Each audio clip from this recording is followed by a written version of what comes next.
तो प्रश्नोपनिषद का आरंभ होता है। ये प्रश्नोपनिषद अथर्ववेद संबंधी है। अथर्ववेद संबंधी 3 उपनिषद हैं, प्रश्नोपनिषद, मुंडकोपनिषद, मांडव्योपनिषद। इन तीनों में मुंडकोपनिषद अथर्ववेद संबंधी है, जैसे ईशोपनिषद यजुर्वेद संबंधी है साक्षात, मंत्रोपनिषद है उसी प्रकार से मुंडकोपनिषद भी अथर्ववेद मंत्र संहिता का भाग है। और प्रश्नोपनिषद मांडव्योपनिषद दोनों ब्राह्मण भाग हैं, अथर्ववेद के ब्राह्मण भाग। अथर्ववेद का कौन सा ब्राह्मण है?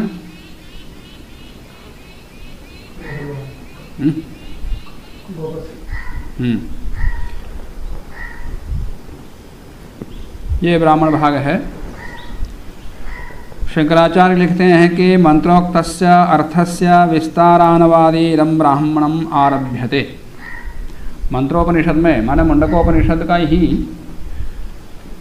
व्याख्या के रूप में, विस्तार के रूप में ये प्रश्नोपनिषद है। और इसका उपदेष्टा आचार्य कौन है? पिप्पलाद ऋषि।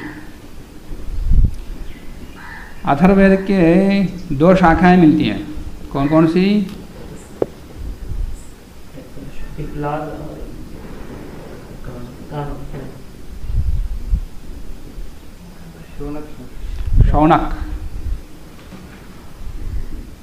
शौनक शाखा और पिप्पलाद शाखा। पैपलाद संहिता भी मिलती है।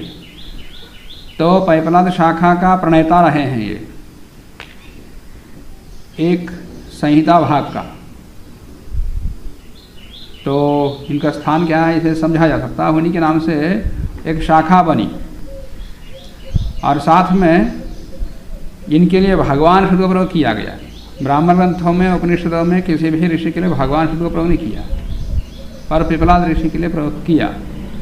इससे भी इनका महत्व, इनकी योग्यता आदि का पता लगता। जैसे दर्शनकारों में कपिल के लिए कौन सा विशेष गौरव किया गया?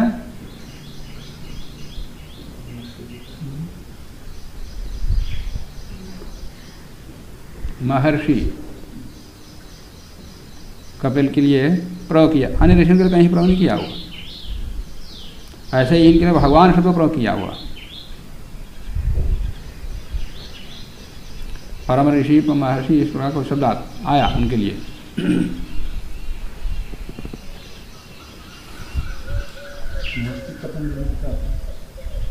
हम प्रयोग करते, कोई ऋषि किसी का ग्रंथों में वर्ण आया हो उसके लिए।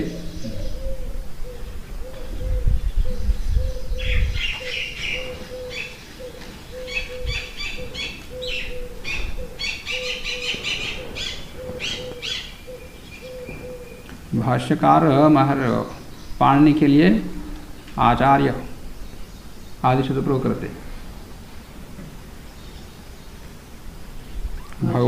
भगवान पाणिनि हैं, आचार्य पाणिनि मुनि, आचार्य पाणिनि मुनि, भगवान ऐसे शब्द प्रयोग करते।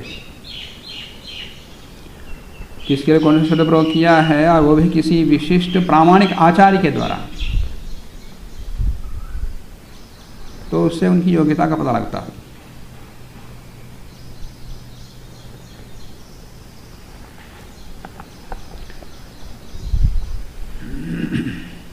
पिप्पलाद का अर्थ होता है पिप्पलान अतीति पिप्पलाद, पिप्पलों को जो खाता है। पिप्पल माने पिप्पल, पिप्पल के फलों को खाने वाला। एक पिप्पल एक अलग फल भी होता है, औषधियों का मसालों में आता, गरम होता है, उसको खाने वाला। ये भी हो सकता है। उपलक्षण लें तो फलों को खाने वाला एक ऋषि, उनका नाम है पिप्पलाद। उनके लिए आंगिरस शब्द का भी प्रयोग कहीं कहीं आता है। और मोक्ष शास्त्र के लिए पैपलाद शास्त्र शब्द का भी प्रयोग होता है। तो इसका मतलब ये आध्यात्मिक विद्या में निपुण थे, प्रवीण थे। और इसी उपनिषद में देखेंगे 6 ऋषि इनके पास ब्रह्म विद्या को जानने के लिए आते, वो भी ब्रह्मनिष्ठ ऋषि लोग, सामान्य नहीं। ऋषि लोग ही इनके पास पढ़ने आते थे। इससे पता लगता है कि इनकी योग्यता, इनकी गति किस प्रकार की है। और ये इनके गुरु हैं सोम। सोम से इन्होंने आध्यात्म विद्या को ग्रहण किया था।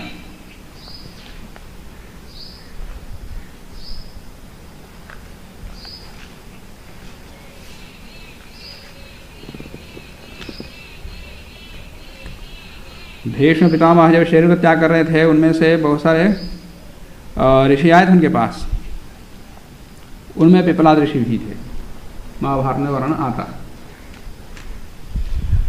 तो इस पिपलाद ऋषि के पास 6 ऋषि 6 प्रश्नों को लेके आए। उनमें से सुकेशा भारद्वाज ऋषि, सत्यकाम शैब्य ऋषि, गार्ग्य सौयनि ऋषि और कौशल्य आश्रय ऋषि, वैदर्भ भार्गव ऋषि, कबंधी कात्यायन, ये 6 ऋषि उनके पास आए हैं और 6 प्रश्न पूछा। बस इन्हीं 6 प्रश्नों का उत्तर इस उपनिषद में है। इन्होंने क्या क्या पूछा?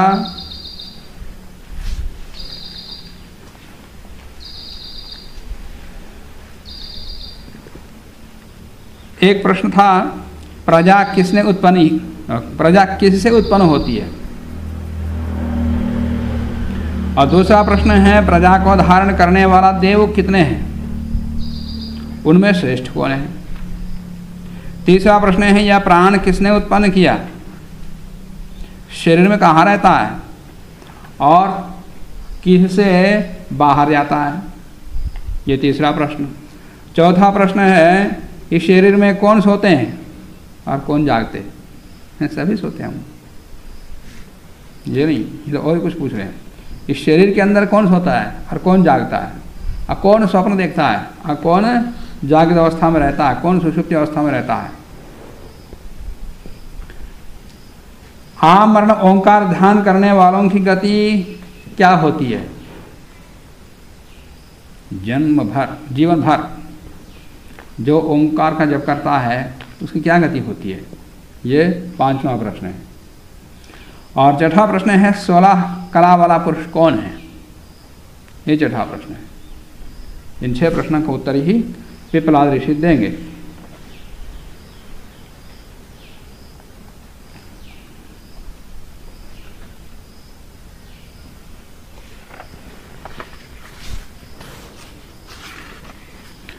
तो इसमें पहला श्लोक है, सुकेशा च भारद्वाज, कौन कौन ऋषि आए हैं उनका नाम बता रहे हैं यहाँ। सुकेशा च भारद्वाज, शैब्यश्च सत्यकाम, शौर्यायणी च गार्ग्यः, कौसल्यश्चाश्वलायनो, भार्गवो वैदर्भिः, कबन्धी कात्यायनस्ते, हेताः ब्रह्मपराः ब्रह्मनिष्ठाः, परम ब्रह्मान्वेषमाणाः, एषाः वै तत्सर्वं वक्ष्यति इति तेह समित्पाणयो भगवन्तं पिप्पलादम् उपसन्नाः। उपनिषद शब्द कैसे बना, उपपूरक निपूरक सदिल रे धातु, उपसन्नाः में भी वही है, उपपूरक स धातु, उपपूरक सदिल धातु, बस नी को नहीं रखा, उपसन्नाः। सुकेशा च भारद्वाज, माने भरद्वाज का पुत्र सुकेशा, शैब्यश्च सत्यकामः, शिवी का पुत्र सत्यकाम, शौर्यायणी च गार्ग्यः, गर्ग का पुत्र शौर्यायणी, और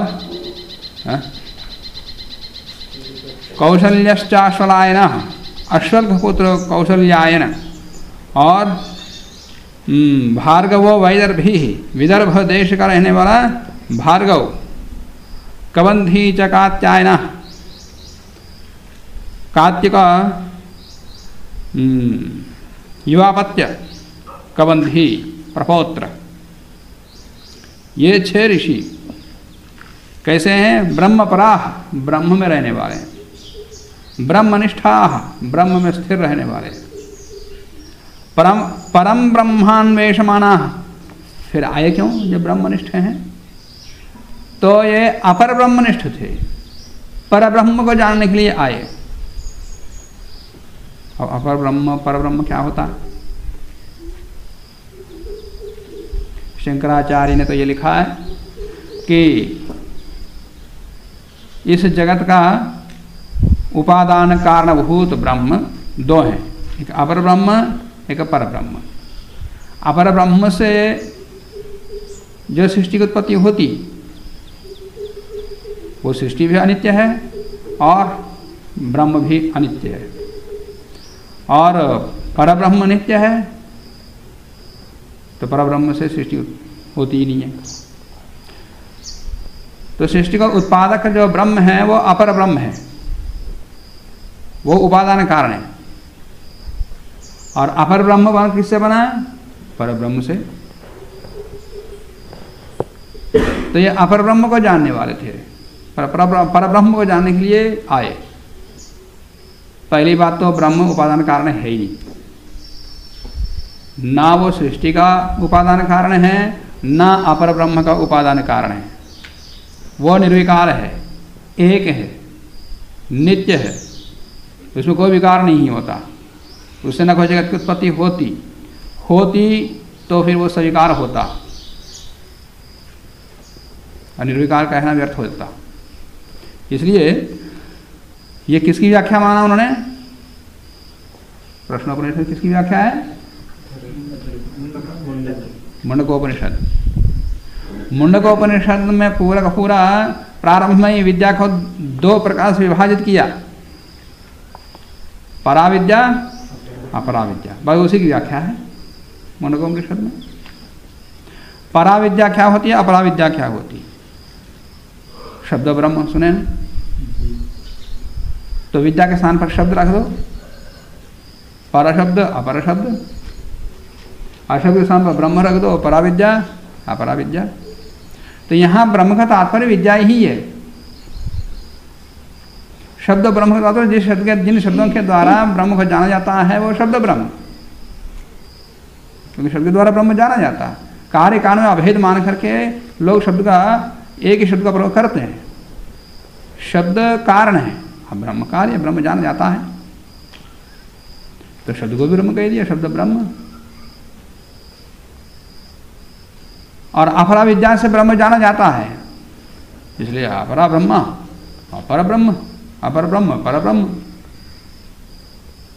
तो ब्रह्म का तात्पर्य यहाँ विद्या ही है। वो जैसे नारद महर्षि वहां पर बता दिया कि वो अपरा विद्या को पढ़ चुके थे, शब्दविद हैं, पर ब्रह्मविद नहीं है।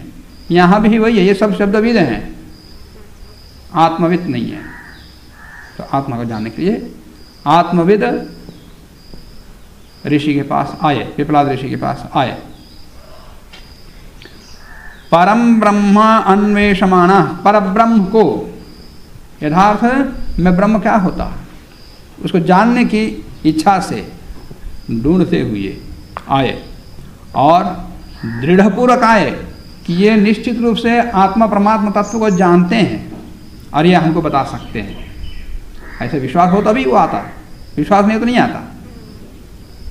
एषा वै तत्सर्वं वक्ष्यति इति, ऐसा मानते हुए वो संपूर्ण आत्मविद्या को, परमात्मा विद्या को पूर्ण रूप से ये बता सकते हैं, बताएंगे, बताने की योग्यता है और बताएंगे भी। बताने की योग्यता है, पर नहीं बताए तो केवल सेवा करा देंगे, ऐसे स्वभाव वाला नहीं है। ये जानते हैं ब्रह्म को और ये बताएंगे भी, इसलिए उनके पास आए। ऐषा वै तत्सर्वं वक्ष्यति इति। वहाँ आकर के ढीठ नहीं बनेंगे कि हमको काम नहीं है, हमारे पर शासन चलाओ, हम भी ऋषि हैं, हम पूरे पढ़े हुए हैं, हम भी विद्वान हैं, ये नहीं। शिष्य के रूप में आए हैं कि मिलने के लिए आए हैं, मित्र के रूप में आए हैं, ऐसा ना समझे हो। तो उनके पास कैसे गए? तेहा समित पाणया, हाथ में समिधा लेकर के गए। समिधा लेकर शिष्य भाव से गए। ये नहीं कि हम पूरे पढ़े लिखे हुए हैं, हम विद्वान हैं और हम भी ऋषित्व को प्राप्त कर चुके हैं, ऐसे अहंकार से नहीं गए, समर्पण भाव से, शिष्य भाव से गए। एक तो संविधा को हाथ में धारण करने का तात्पर्य शिष्य भाव को प्रकट करना, और साथ में समर्पण भाव को, हम आपको समर्पित हैं जब तक आप उस विद्या को नहीं बताते। जब तक व्यक्ति समर्पित नहीं होता, गुरु से पूर्ण विद्या को प्राप्त नहीं कर पाता। संविधा समर्पण का प्रतीक है। जैसे संविधा, मैं भी उसमें संविधा बनता हूँ, लोग बोलते ना, बहुत सारे लोग किसी महत् कार्य में लगे हुए हैं तो हम भी उसमें संविधा बनेंगे, इसमें हम भी उसमें आहूत हो जाएंगे, हम भी उसमें सम्मिलित हो जाएंगे। हाथ बाहर।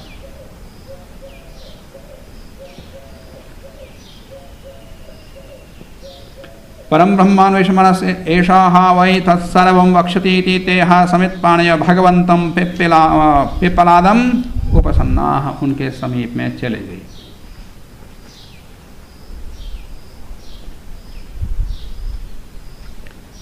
तो आधे पाठ शुरू कर दिया उनको, आओ ठीक है, संविधान ले लिया, अब बैठा दिया, अब पाठ शुरू कर दिया। क्या जैसे मैं शुरू करता हूँ, ऐसा नहीं। तान हा सा ऋषि उवाचा, पिप्पलाद ऋषि ने उन 6 ऋषियों को कहा, क्या? भूयः एव तपसा ब्रह्मचर्येण श्रद्धया संवत्सरम संवत्स्य था। भूया इसे कहा कि पहले तप किए हो, क्योंकि पढ़े हैं, कई आचार्यों के पास रहे हैं और विद्या को प्राप्त कर चुके हैं, तप किए हैं, ब्रह्मचर्य का पालन किया है, तो उससे अधिक और तप करो और ब्रह्मचर्य का पालन करो 1 साल तक। ज़्यादा नहीं बोल रहा हूँ, क्योंकि योग्य है। तान सा ऋषि उवाच भूयः एव तपसा, तप करो। तप क्या है? नियमों में रहो। हमारे आश्रम के जो भी नियम हैं, नियमों में रहो और गुरुकुल की सेवा करो, गोवों की सेवा करो और गुरु की सेवा करो, और हम भी तुम्हारी परीक्षा करेंगे इस विद्या को प्राप्त करने के योग्य है या नहीं है, उसके पश्चात हम बताएंगे। तपसा ब्रह्मचर्येण श्रद्धया, श्रद्धा से, अश्रद्धा से नहीं, उपेक्षा भाव से नहीं, अनादर भाव से नहीं। जब तक श्रद्धा आदर भाव नहीं होता तब तक विद्या नहीं आती। श्रद्धया संवत्सरम, 1 वर्ष तक संवत्स्य था, इस आश्रम में रहो, मेरे पास रहो। उसके पश्चात यथा कामम प्रश्नान पृच्छता, उसके बाद जो पूछना चाहते हो पूछ लेना। एक प्रश्न पूछने के लिए आए, 1 साल रहो, फिर 1 प्रश्न पूछो। 10 प्रश्न पूछना तो 10 साल रहो। यथा कामम प्रश्नान पृच्छता, और उसके बाद बताऊंगा, बोलते क्या? यदि विज्ञास्यामः, यदि उन प्रश्न का उत्तर मैं जानूंगा तो मैं बता दूंगा। यदि वो मेरे ज्ञान में है तो बता दूंगा, यदि मेरे ज्ञान में नहीं है तो नहीं है बोलूंगा। एक साथ आपका निवाद भी, तो वो जानते हैं और वो इस विश्वास के साथ ही आए हैं, ये उस विद्या को जानते हैं जिसको हम चाहते हैं, और वो बताएंगे, इस विश्वास के साथ ही आए। पर अहंकार नहीं बताना, ठीक है 1 साल के बाद बताएंगे, ये बड़े ढीठ आदमी है, हम इतने बड़े योग्य विद्वान इनके पास शिष्य के रूप में आए हैं, ये हमको नहीं बता रहे हैं। ऐसा नहीं, आए हैं पढ़ने के लिए, 1 साल रहो, यदि मैं जानूंगा तो बता दूंगा। क्या पता ये क्या पूछेंगे कि मैं भी नहीं बता सकता, तो फिर वाणी व्यर्थ हो जाएगी। पहले तो गुलाब है, बताऊंगा, अब कहाँ बता रहे? वाणी असत्य है। यदि मैं जानूंगा उन प्रश्न का उत्तर तो मैं बता दूंगा। यदि विज्ञास्यामः सर्वं हाँ वो वक्ष्यामः, वह माने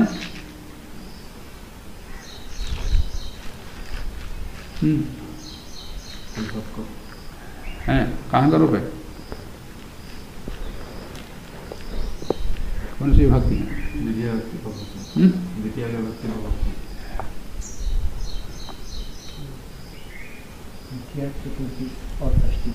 यहाँ कौन सी भक्ति? यहाँ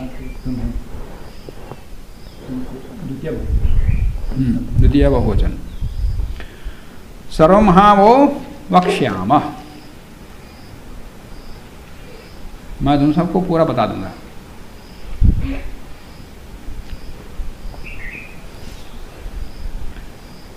तो कितना ही योग्य क्यों ना हो, यहाँ ये बता दिया, उसको श्रद्धा के साथ नियमों में रहना होगा और विनम्रता पूर्वक उनसे पढ़ना होगा। यहाँ पर पहले ही ये बता दिया कि विद्या किसको देनी चाहिए, किसको नहीं देनी चाहिए, और साथ में विद्या का पात्र है या नहीं इसकी परीक्षा करने के पश्चात ही उसको विद्या देना।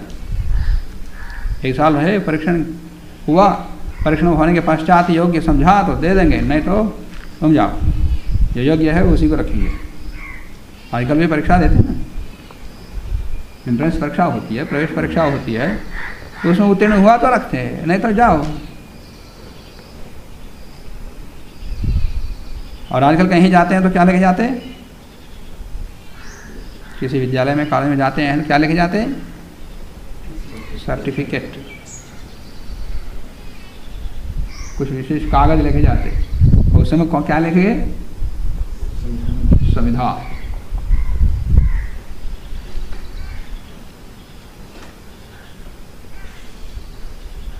उसमें इसमें कितना अंतर है?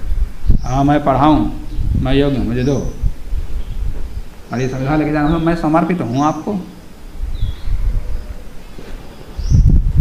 ये अंतर है। निरुक्त में भी आता है कि विद्या किसको देनी चाहिए। स्मृति ग्रंथों में भी है, पुराणों में भी है, अनेकों प्रसंगों में विद्या किसको देनी चाहिए, किसको नहीं देनी चाहिए। तो मैं निरुक्त बता रहा हूँ। विद्या वै ब्राह्मणमाजगामा गोपायमा शेवधिष्ठे अहम अस्मि। विद्या वै ब्राह्मणम आजगाम। विद्या ब्राह्मण के पास गई, एक अलंकार के रूप में बता दिया। विद्या कोई आनी जाने वाली चीज़ तो नहीं है, पर कह रही है कि विद्या ब्राह्मण के पास जो पढ़ाता है उसके पास गई और कहती है कि गोपाय माँ, मुझे मेरी रक्षा करो, मेरी रक्षा करो। किस रूप में? ते अहम ते शेवधि अस्मि, मैं तुम्हारी निधि हूँ। पहले बता मुझे मेरी रक्षा क्यों करनी है? मैं तुम्हारी निधि हूँ, ज्ञान निधि है, धन की निधि नहीं। धन की निधि का भी मूल है, धन का भी मूल है। मुझे असूय काया, असूया भाव, ईर्ष्या भाव रखने वालों को मत पढ़ाओ। असूय काया, अनरिजवे जो कुटिल है उसको मत पढ़ाओ। वो पढ़ लिखे हुए कुटिल करेगा, दूसरों से ईर्ष्या करेगा और मेरा बदनाम करेगा। इसे ऐसे व्यक्तियों को नहीं पढ़ाना। असूया काया, अनरिजवे, आयताया जो पुरुषार्थशील नहीं है उसको नहीं पढ़ाना, और जो संयत इंद्रिय वाला नहीं है उसको नहीं पढ़ाना, मैंने ब्रह्मचर्य पूर्वक रहता है उसी को पढ़ाना। असंयताय ना माँ ब्रूही, यहाँ माँ का अर्थ क्या है?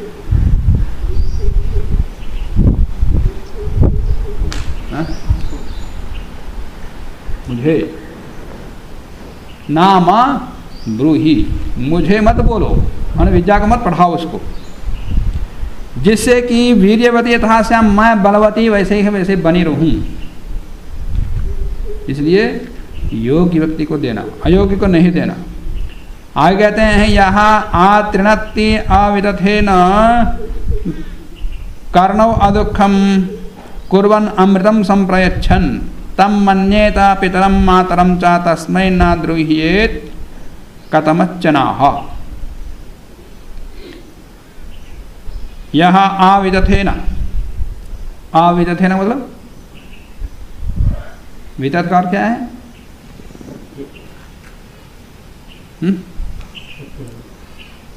अवितथ का अर्थ है सत्य, अवितथ का अर्थ असत्य, अतथ का अर्थ यथा तथ जैसा है वैसा ही रहना, उसको सत्य बोलते। अवितथ है असत्य, भिन्न भिन्न रूप, भिन्न भिन्न प्रकार, उसको बोलते हैं वितथ असत्य। और अवितथ सत्य, सत्य रूप में, सत्य विद्या के रूप में, वेद विद्या के रूप में यह अवितथेन और अदुखम कुर्वन, सुखी करता हुआ, दुखी ना करता हुआ, जो अमृतम सप्रयच्छन, अमृत को देता हुआ, कर्णव आतृणति, ज्ञान को फैलाता है, शब्दों को फैलाता है। तम मन्येता, ऐसे आचार्य को मानो, क्या पितरम मातरम च, माता पिता मानो। तस्मै न द्रुह्येत, ऐसे आचार्य से द्रोह मत करो, अनादर मत करो। कतमच्चना, कभी भी किसी भी स्थिति में, ओ ऐसे बोलते रहते, चलो कई बार देखा बोलता है, हाँ वो बोल चलो।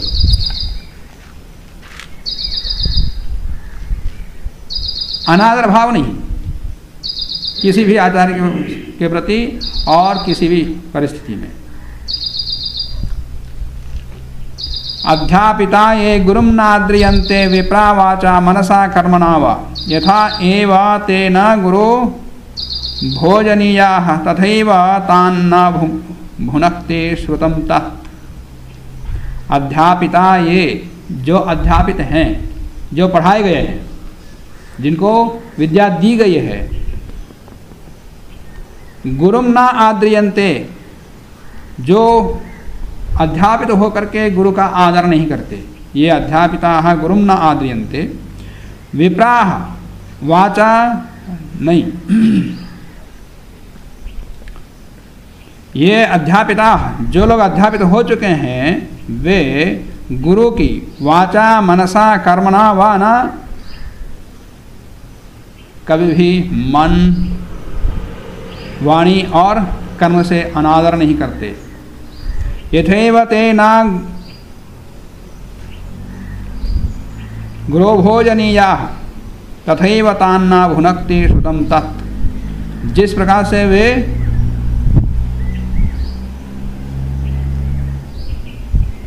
यम एव विद्या शुचिम प्रमत्तम मेधाविनम ब्रह्मचर्योपन्नम, जिस प्रकार से विद्या वाले हों, शुचि हों, अप्रमत्त हों, मेधावी हों और ब्रह्मचर्य का पालन करने वाले हों। यस्ते न द्रुह्येत कथमच्चनाः तस्मै मा ब्रूयाः निधिवाय ब्रह्मन्। हे ब्रह्मन्, जो कभी द्रोह नहीं करते, कथमच्चनाः, कभी भी द्रोह नहीं करते, ऐसे व्यक्तियों को मुझे कहो, मां ब्रूया, मुझे कहो, निधिपाय, विद्या की रक्षा के लिए। इस प्रकार से वहाँ पर कहा, और अन्यत्र भी भिन्न रूप में है, समान भाव वाले भी हैं। तो यहाँ वही भाव यहाँ पर प्रकट हुआ, और उन्होंने भी, यदि विद्यार्थी आता है तो कितने साल के लिए बोलते हैं? 32 साल, 3 बार खड़ा दिया। एक बार पूछा 32 साल हो, फिर कहा फिर 32 साल हो, फिर समझ नहीं आया, फिर बताओ तो फिर 32 साल हो, 3 साल हो, ऐसे 100 साल से ऊपर तो उनको तब करा दिया। फिर उसके बाद यथार्थ ब्रह्म ज्ञान दिया, तो तब तक गाय नहीं चलाया, उसका उस विद्या के योग्य बनाया। कहा तो यही आता है कि गाय को गौ की सेवा करके आओ, बस रहो, खाओ पियो। तो इतने वर्षों तक तप करना तात्पर्य, उतने वर्षों तक अन्य अन्य विद्या पढ़ाते और नियमों का पालन कराते, और उनके अंदर जितनी भी मलिनता है सबको समाप्त करते। जब वो योग्य पात्र बनते हैं, असली विद्या उनको तब देते, उसका महत्व जानते। हाँ, मुफ्त में देते ना, नींद में सो जाते हैं, नींद आती, यहीं इधर देखते हैं, खेलते हैं, खिलाते हैं, सावधान होकर नहीं सुनते, उसको मूल ही नहीं रहता।